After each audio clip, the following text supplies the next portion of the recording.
তোমরা কি জানো, আমার ছেলে আমাকে বাড়ি থেকে বের করে দিয়েছে। আমি কোথায় যাব, কি করব বুঝতে পারছি না।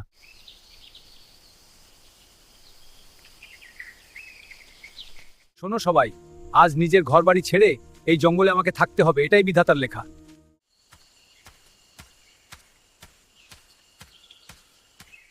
এইখানে একটা ঘর বানাবো, যেটা শুধুমাত্র আমার হবে, আর কেউ কোনোদিন আমাকে বলতে পারবে না এই ঘর থেকে বেরিয়ে যেতে। জায়গাটা বেছে নিয়েছি, কিন্তু জায়গাটাতে অনেক ছোট ছোট গাছপালা রয়েছে, তাই আমি সেগুলোকে পরিষ্কার করে তোমাদের সঙ্গে কথা বলছি।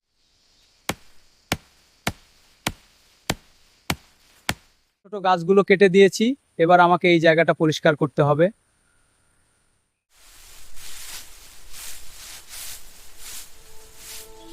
এখন এই বাঁশগুলো কাটতে হবে, চলো বাঁশগুলো কেটে নেই।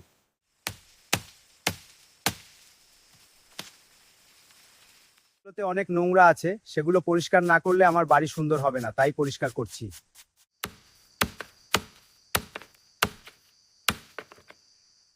এইগুলো এখন আমাকে আমার পছন্দ করা জায়গায় নিয়ে যেতে হবে, আমার স্বপ্নের বাড়ি বানানোর জন্য।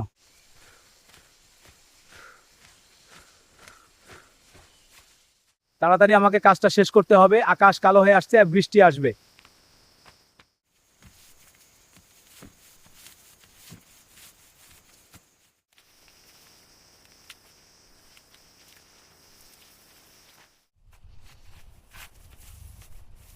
ভগবান শ্রীকৃষ্ণ, আমাকে একটু সময় দাও, আমি বাড়ির ছাদটা বানাচ্ছি।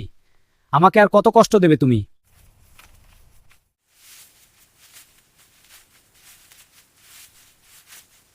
সব পাতাগুলো বাড়ির ছাদে দিতে পারলেই আমার কাজ আজ শেষ।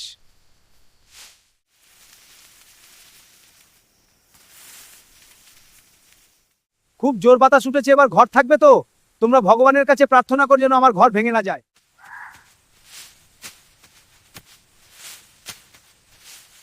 এই ঝড় যেন আরো খারাপ হচ্ছে। আশ্রয় ধরে রাখতে হবে, দেখি চারপাশের গাছগুলো কেমন।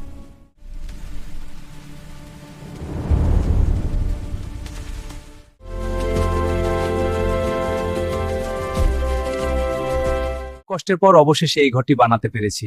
তোমরা ভিডিওটি লাইক করে চ্যানেলটি সাবস্ক্রাইব করো।